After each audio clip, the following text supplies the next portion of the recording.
ഒരു വിനാഴികയും പഴക്കാതെ ദശപുഷ്പമാഹാത്മ്യത്തെ അറിഞ്ഞിടണം. തഥൈത ആദ്യ പുഷ്പം കറുകയ്ക്കാദിത്യനാം ദേവനല്ലോ. രണ്ടാമതായി കൃഷ്ണകാന്തി കൊണ്ടൽ വർണ്ണനും.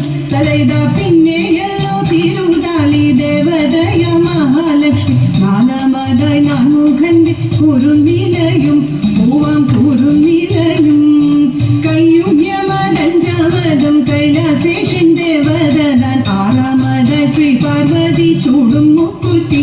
തഥൈത നീലപ്പന ഏഴാമതും മുർദിയതിൻ ദേവതയായി. അഷ്ടമമാമൊഴിഞ്ഞയ്ക്കു വിഷ്ടപേശ്വരൻ. തഥൈത അൻവേഴുന്ന യമരാജൻ. ഒൻപതാകും ചെറുവുള അംഗജനോ ദശമമൊരു ചുഴിയൻ.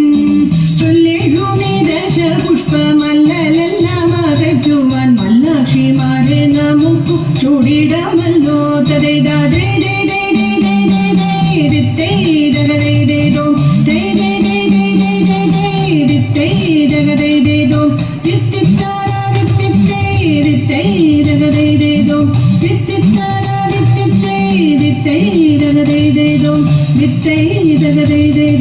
Did they